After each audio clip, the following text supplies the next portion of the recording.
Shalom, buenos días a todos. Bienvenidos una vez más al programa El Camino de Dios. Les habla el More Joseph, director del Ministerio Jaime, y le doy gracias al Todopoderoso, al Dios de Abraham, Isaac y Jacob, al Dios y Padre de nuestro Santo Señor Yeshua el Mesías, que nos ha concedido el Santo Eterno la oportunidad de vivir una vez más, de abrir los ojos y tener la oportunidad de volver a ver sus maravillas, sus obras, y a su vez vivir en este mundo conociéndolo.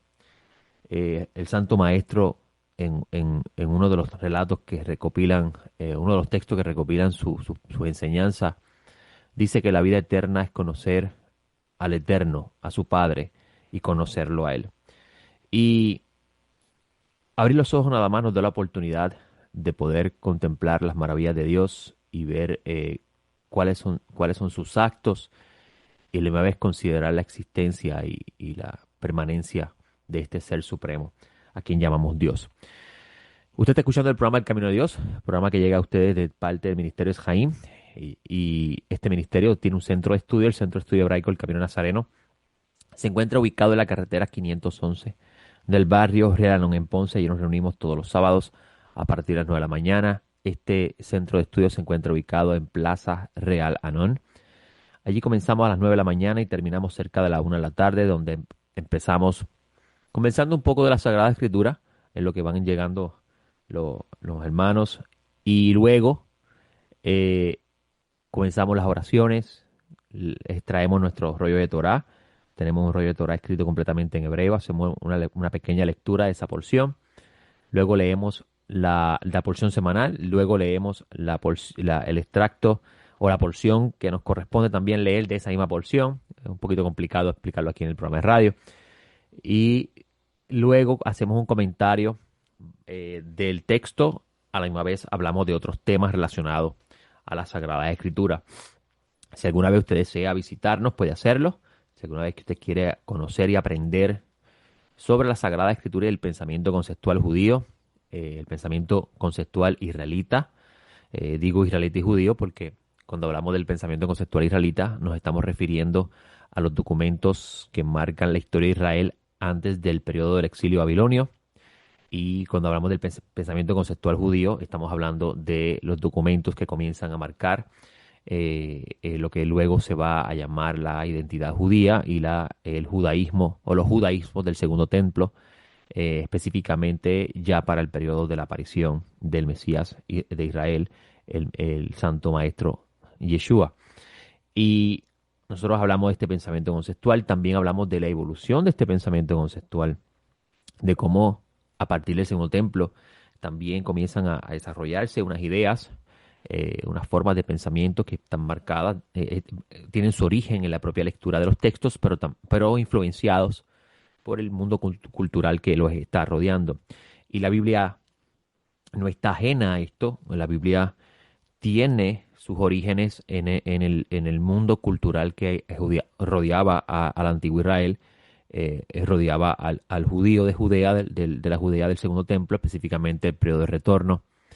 Y es tan importante conocer ese mundo cultural que a ellos les rodeaba para así, a su vez, poder entender mejor los textos que se están escribiendo.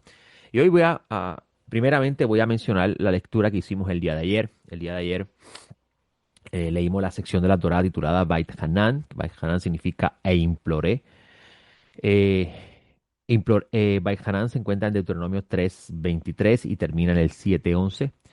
La Haftará se lee la profecía de Isaías 40:1-26, y en los escritos nazarenos leímos Lucas 3:2-15. El sábado de ayer se conoce como Shabbat Nahamu. Se llama Shabbat Nahamu, sábado de consolación, porque 2 días antes se conmemoró el 9 de Av. El 9 de Av es conocido como el ayuno de Av, primeramente, el ayuno del quinto mes, y está relacionado a la destrucción del templo. Se dice que el primero y el segundo templo fueron destruidos en la misma fecha. Obviamente, esto es un comentario de la tradición, pero sí sabemos que el primer templo sí fue destruido en el 9 de Av, y por razón de esto, pues, se conmemora este día con el pueblo de Israel hace un ayuno conmemorando este día. Sobre este ayuno habla el profeta Zacarías capítulo 8 versículo 19 y sobre estos sucesos también leemos en Segunda de Reyes 25 8, si la memoria no me falla.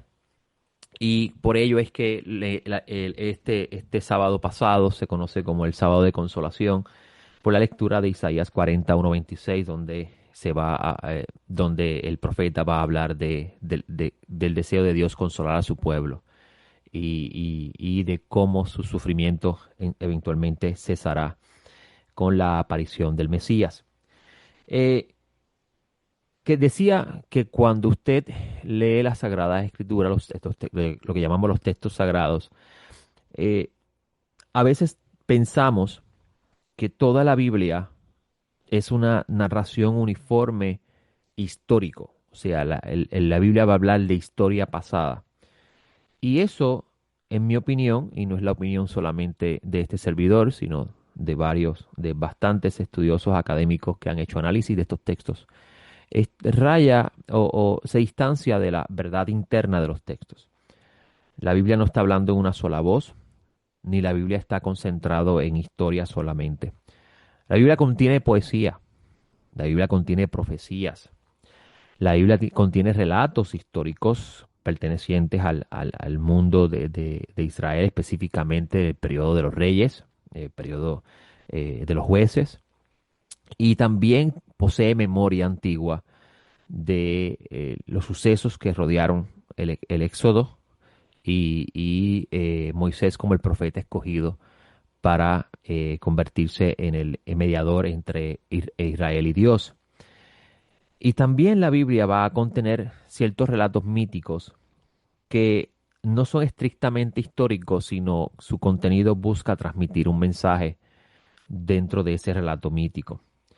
Y esto pues es chocante para muchas personas cuando han sido educados en un dogma donde la creencia debe ser establecida según el fundamento de ese dogma y la oportunidad de libre pensar de el miembro de ese círculo religioso no cabe, no hay espacio para ello. Cuando usted lee los primeros capítulos del libro de Génesis, el libro de Génesis no le está dando la historia del mundo antiguo, ni le está narrando las cosas como fueron detalladamente desde el principio, sino busca transmitir un mensaje a través de ese relato. Primeramente lo que la Biblia quiere transmitir, o podemos decir la Torá, que es el libro que se le adjudica a Moisés, lo que la Torá quiere transmitir con respecto a la creación no es el hecho de que el mundo fue estrictamente creado en 6 días y la creación tiene exactamente casi 6.000 años si tocamos la fecha de hoy, sino quiere establecer la idea del orden cósmico y la importancia del tiempo dentro del marco del orden cósmico. Esto va a sembrar un precedente dentro del culto del antiguo Israel, porque usted va a encontrar en el libro, el que está dentro de los libros, conocido como Levíticos, que es la sección, es el punto central de los 5 libros de Moisés. Usted va a encontrar que el culto a la deidad es el tema principal del libro de Levíticos y para que el culto tuviese función adecuada debía establecerse el concepto del orden. Y usted va a encontrar el libro de Génesis que se va a hablar de todos los elementos de la creación y cómo esos elementos eventualmente van a ser utilizados dentro del culto a la deidad. Dios prepara, de acuerdo a la narración, un lugar para el funcionamiento perfecto y la interacción de esta perfección, y el creador, que es el perfecto de los perfectos, y el humano que va a ser eventualmente creado. El propio texto va a hablar la función que va a tener la humanidad. Si usted lee el capítulo 1 de Génesis, versículo 26, el texto parece decir hagamos al humano en sentido singular, pero si usted lee con calma el texto hebreo, el texto le va a decir hagamos la humanidad. O sea, la humanidad posee, la humanidad fue creada a imagen de Dios. ¿Qué significa eso? Eso es tema para otro momento, pero son cosas que usted va a ver en los textos que va a darse cuenta que la intención del autor del documento no es establecer historia, como algunos podrían interpretar, sino dar a conocer ideas que van a conectarse con la narración más adelante. Así mismo sucede con el relato del huerto del Edén, donde usted va a encontrar una figura mítica llamada Nahash, que en su Biblia se conoce como serpiente, hablando con una mujer que fue sacada de la costilla del hombre, y que viene de un hombre que fue formado del barro de la tierra. Parece algo un poco chocante, porque en la narración del capítulo 1 dice que la humanidad, no dice el humano, la humanidad fue creada a imagen y semejanza de lo divino, y que los creó varón y hembra. Quiere decir que la mujer y el hombre son imagen de lo divino, del ser divino. Y usted luego va a encontrar que en este relato del capítulo 12 se va a hablar de un humano formado del barro de la tierra, y, y recibe, Dios le sopla sobre él el aliento de la vida, que realmente es se podría decir que es el alma. Hay una relación entre el viento y el alma aquí. Y luego más adelante se extrae de su lado una parte del hombre para luego formar a la mujer. Y uno preguntaría, pero espérate, ¿no hiciste primero la humanidad de imagen y semejanza de lo divino y luego lo hiciste varón y hembra? Quiere decir que hay una pluralidad de miembros en esta creación, o en el sentido de que hizo varios, no solo uno, pues dice la humanidad en el texto hebreo, y ahora hablas de el humano en sentido singular. Parece una contradicción, algunos opinan incluso que una narración no pertenece a la otra, pero no tiene sentido si el autor está tratando de transmitir un mensaje. No tiene sentido que él tome una tradición diferente a la que él conoce, o toma dos tradiciones, las introduce sin tomar en consideración las posibles contradicciones. A mi parecer, la intención del texto no es contradecir, sino llevar al lector a pensar, como decimos en el lenguaje de estudios, rumiar, meditar, considerar cuál es la intención del autor al establecer este orden de la forma en que lo está estableciendo, y llevarnos a dos relatos. Otra cosa interesante en la narración es que usted va a encontrar en el capítulo 3 un suceso que va a marcar el inicio, va a establecer el inicio o va a invitar a su lector a considerar la situación que está viviendo el ser humano a partir de ese momento. Una de las cosas que uno ha escuchado a lo largo de los años, incluso desde muy pequeño, es que todos nacemos pecadores. Pero la Biblia no enseña que todos nacemos pecadores. La Biblia enseña que el ser humano posee una naturaleza defectuosa, y como consecuencia de esa naturaleza defectuosa, él tiene tendencia siempre hacia lo malo. Eso es diferente a decir que el ser humano nace pecador. Lo que sí es que la Biblia parece decir que el ser humano, a partir de este suceso, que uno podría decir, esto fue un suceso histórico, el autor no está tratando de establecer historia, está tratando de explicar las razones por las cuales hay una degradación moral en el ser humano, hay una injusticia en la tierra manifestada, de cuáles son sus orígenes. Una de las grandes preguntas que nos hemos hecho los seres humanos es ¿de dónde viene el mal y por qué Dios permite el mal? E incluso esto ha llevado a personas a pensar de que Dios no existe. ¿Cómo es posible que un Dios tan poderoso pueda permitir el mal? Y estas son preguntas que el humano siempre se ha hecho a lo largo de la historia de su existencia, del momento que el humano se convirtió en un ser pensante, de ahí donde viene el Homo sapiens, podemos decir así. Y la Biblia tiene diferentes formas de explicar el origen del mal. Eh, Según el relato de Génesis, el mal ocurre por la desobediencia del ser humano. El ser humano desobedece la orden de su creador, y al desobedecer la orden de su creador se manifiesta el mal consigo. Lo vas a ver en el relato de Caín y Abel. Vas a ver que Caín está molesto, o sea, hay un elemento sentimental en la experiencia humana de Caín. Los seres humanos se molestan, ¿verdad? Los seres humanos se alegran, lloran, los seres humanos se airan, los seres humanos aman. El ser humano posee unos aspectos emocionales, unos aspectos sentimentales. No solamente posee mente para pensar, si podemos decirlo así, sino también hay unos aspectos emocionales en el ser humano y el ser humano experimenta esas etapas, esas experiencias que podemos llamar sentimientos o emociones. Y en ocasiones, pues, el ser humano puede tener un desbalance emocional hacia un exceso de amor a tal grado que se convierte en un amor posesivo o compulsivo. Y también podría sufrir un momento donde el enojo, el disgusto, la ira, pierde su control y puede llevar al ser humano a hacer cosas que representarían un gran desastre para sí y para los que les rodean. El mejor ejemplo tenemos en este juicio que está celebrando en Puerto Rico con respecto a esta madre y esta joven que se les acusa de haber quitado la vida a una jovencita en una pelea, cuando la madre le hace pasar un alma o un instrumento, lo que se utilizó para, y lo convirtió en un arma letal para quitar la vida a esta otra joven, donde todo esto ocurre en un momento de ira, donde no hay control de las emociones. Y usted va a ver en el relato de Caín y Abel que los textos el texto va a decir que Caín se molesta porque Dios acepta la ofrenda de Abel por encima de la de Caín. Y vas a encontrar que el Creador parece hablar con Caín y le dice a Caín, mira, tú estás molesto. Y usted lo puede leer con calma en el capítulo 4 luego. El Creador le dice a Caín, tú estás molesto.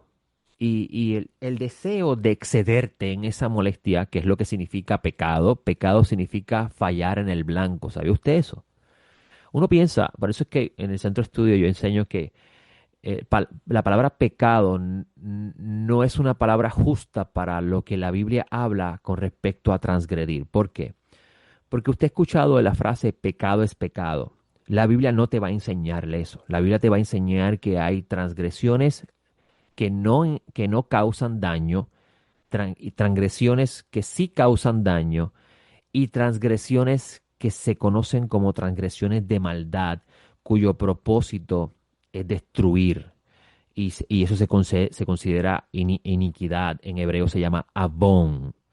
Eh, y los tres son tres tipos de pecado, y por eso cuando usted se amarra a la palabra español pecado, usted está perdiendo, usted está prácticamente pasando por alto el significado que tiene cada una de las palabras hatat, avon, pesha, en el texto hebreo. El pecado hatat es el pecado que uno comete sin intención, o sea, fue un olvido, lo hice inconsciente.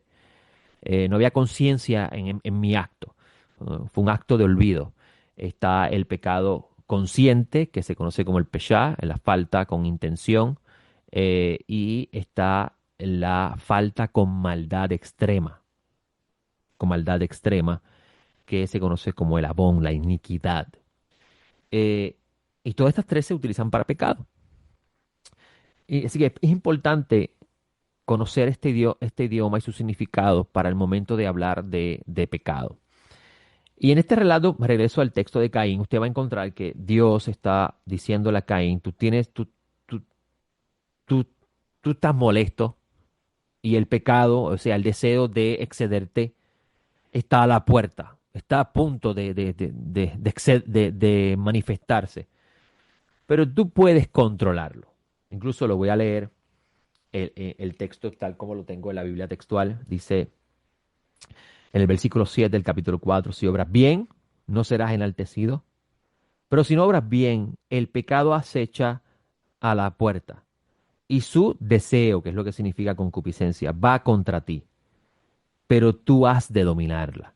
Estas palabras son bien interesantes porque nos está enseñando que cuando miramos, no miramos el texto como un documento histórico, sino como un mensaje que su autor quiere traer, donde tiene un sabor moral en su mensaje. Vas a encontrar que parece decirnos que que el ser humano tiene la capacidad de controlar sus impulsos. que el ser humano puede sentir un desbalance emocional que lo puede llevar a cometer un acto eh, trágico, pero que él tiene la capacidad, porque fue creado a imagen de Dios, de controlar ese impulso. Simplemente tiene que buscar él estar consciente de sus actos. Y ahí está el secreto de cómo un ser humano puede dominar sus impulsos. Es el concepto de conciencia, o sea, estar apercibido, en hebreo le decimos awareness, en inglés decimos awareness, perdón, estar consciente de sus actos. Y cuando está consciente de sus actos, está consciente de lo que siente en ese momento, pues claro, él tiene la oportunidad de poder manejar ese estado y a su misma vez controlarlo. Y, pero parece que el texto nos dice que Caín no siguió el consejo del Creador. Caín siguió mejor su impulso, se dejó llevar por el momento, no meditó sobre el estado que se encontraba en ese momento y decide quitarle la vida a su hermano. En ese momento que ocurre eso, el relato está muy interesante porque nos está diciendo que Dios le está cuestionando a Caín, ¿qué tú has hecho? El alma de tu hermano está clamando. ¿Qué tú has hecho? Y Caín entra como un estado, como que cae consciente de lo que es lo que él ha hecho, algo que pasa, que está un poco conectado con el relato de comer del árbol del conocimiento del bien y el mal, que usted va a encontrar que dicen que fue una manzana, y no fue una manzana, amigos. La manzana no es el árbol, no es el fruto del árbol del conocimiento del bien y el mal. Y también a la misma vez uno preguntaría que, ¿cómo es eso, un árbol que tú comes y cambia tu naturaleza? Ya tú no, tú estás, tus ojos te son abiertos y das cuenta de cosas que no te dabas cuenta. ¿Cómo es eso? ¿Cómo podemos explicar eso? Eh, y claro, la escritura está utilizando mitología para explicar ideas que no se podrían entender si no se utiliza el mito dentro de la narración. Y esto pues obviamente es chocante, y de ahí comienza la imaginación humana a crear en su imaginación relatos y fábulas que hasta el día de hoy se enseñan como verdades. ¿Cuántos de ustedes no han escuchado hablar de la guerra que hubo al principio entre Dios y el diablo? Y Dios expulsó al diablo del cielo, y esa guerra fue tan impactante que por eso es que la tierra estaba desolada y vacía. Y todos esos relatos míticos, fábulas creadas por seres humanos que buscan de cierta forma llenar los vacíos que usted puede encontrar en la Biblia. ¿De dónde sale el Nahash, que se convierte luego en el Satán en en los relatos más adelante? ¿De dónde surge él? ¿Por qué él es así? Eh, y obviamente esto lleva al ser humano a especular, donde la especulación es muy peligroso. ¿Por qué? Porque si la especulación no usa la razón, puede llevar a la creación de ideas que de cierta forma contradicen lo que se puede, se puede evidenciar a través del estudio exhaustivo de los textos que estamos hablando, como la Biblia. Incluso, le voy a decir un ejemplo. Si el diablo se le reveló a Dios, ¿cuándo se le reveló a Dios? Ahí empieza la especulación. Sin embargo, si usted va a los dichos de Jesús de Nazaret, usted va a encontrar que él va a hablar de Satán y va a decir que él fue mentiroso y malo desde el principio. Pues entonces, ¿cómo se le puede revelar a Dios si de principio fue mentiroso y malo? ¿Quién lo creó así? Cuando en el pensamiento conceptual hebreo, y es aquí es donde entra la clave de todo esto, la palabra reshit habla de desde el comienzo. Si tiene un comienzo, ¿cuándo fue ese comienzo? ¿Y quién hizo que tuviera ese comienzo? Por eso es que desde el pensamiento conceptual judío, Dios, el creador, el ser supremo que llamamos Dios, no tiene comienzo. No tiene comienzo. no tiene principio, no tiene fin. Todo lo que hay dentro de la creación tiene comienzo y tiene fin.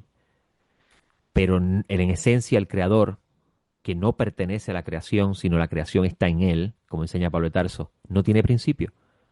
Por consiguiente, cuando el Santo Maestro dice que él era, y se refiere a Satán, él era mentiroso y era malvado de principio, está hablando desde su comienzo. Y su comienzo nos habla de su creación, o sea que fue creado así desde el principio.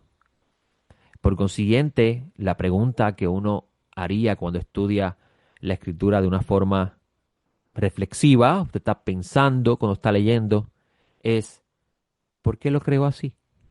¿Por qué Dios creó este ángel así? Si podemos llamarlo ángel. ¿Cuál es la función que realiza?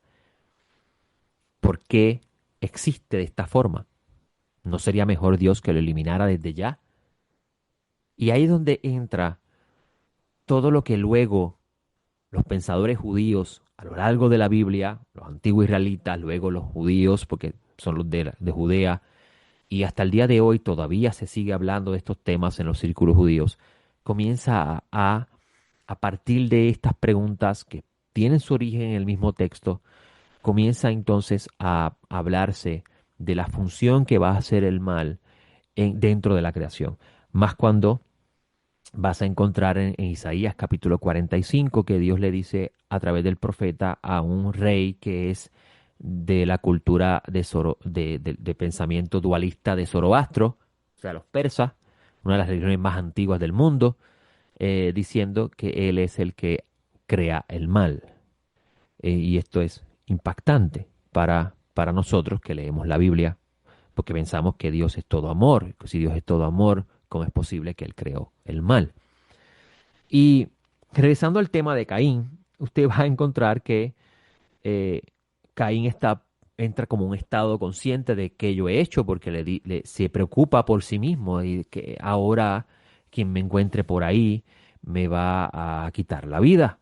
O sea, el principio medida por medida que la escritura nos va a enseñar a lo largo de su narración. Y a lo que quiero llevarles en este texto de Caín es que usted pueda percibir que la escritura los textos sagrados están diciendo que el ser humano tiene la capacidad de controlar sus impulsos. Pero ¿hasta dónde los puede controlar? Y eso es una pregunta que nos hacemos nosotros los seres humanos también. ¿Hasta dónde yo puedo controlar los impulsos? ¿Hasta dónde yo puedo controlar mi ira?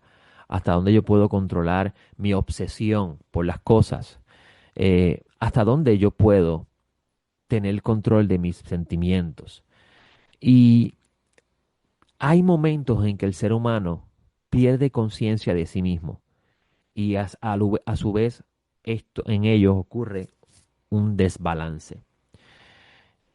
Cuando usted lee sobre el espíritu de santidad, que se le ha cambiado el sentido de esa palabra, y me encantaría seguir hablando con ustedes de este programa, pero el tiempo está avanzando, así que voy a tratar de ir al grano rápido con el tema del espíritu de santidad. Cuando usted lee sobre el espíritu de santidad, que usted le conoce como Espíritu Santo, que luego la teología posterior a la destrucción del segundo templo por medio de los gentiles interpreta como una tercera deidad de una sola deidad, o sea, Dios es uno, pero son tres en uno, obviamente divorciándose completamente del sentido original de la palabra. El espíritu de santidad es lo mismo que el espíritu del santo, y el santo es el creador, es la forma de referirse al nombre sagrado, así que es el espíritu de Yud Hei Vav Hei, por consiguiente es algo que sale de él, no es una fuerza independiente ni una tercera deidad, como luego se va a enseñar en la teología. Ese es el pensamiento conceptual judío de esta idea que está establecida en los textos que fueron dados como revelados o inspirados por Dios. Cuando usted habla del Espíritu de Santidad, estamos hablando de una fuerza divina que Dios está otorgándole al ser humano para ayudarlo a él a volver a ser lo que Dios quería que fuera el ser humano desde un principio. La intención de Dios dar su espíritu al ser humano es para que el ser humano pueda volver a ser, vuelvo y repito, lo que él era al principio. Y en una sociedad, en un mundo donde estamos viviendo una gran crisis de identidad, donde el ser humano no sabe qué es y por eso es que adopta diferentes máscaras, le llamamos personalidades, eh, eh, vive una fantasía creada por sí mismo. eh, yo creo que entender que somos seres humanos y entender la naturaleza del ser humano nos va a ayudar muchísimo en reconocer quiénes somos y cuál es nuestro propósito, nuestra razón de ser en este mundo. Y si entendemos que la razón por la cual el Creador quiere otorgarle su espíritu al ser humano, eh, si lo entendemos, cuál es la razón de ser, usted va a poder entonces ver en el Creador un gran amor hacia el humano, porque el Creador desea que el ser humano vuelva a ser lo que Él quiso que Él fuera. Y todo esto, amigo, que le estoy hablando en este programa, que tal vez lo considero especial en comparación a otros temas que he hablado, todo esto se conecta al tema de la redención, al tema del Mesías, al tema de la nueva creación y la esperanza del cual los profetas hablaron, al igual que los discípulos del Señor. Se me ha acabado el tiempo. Espero estar con ustedes la semana próxima en este programa para seguir hablando de este tema y de muchas otras cosas más que se encuentran en los Sagrados Textos. Les hablo el More Joseph. De mi parte me despido. Hasta la próxima. Shalom.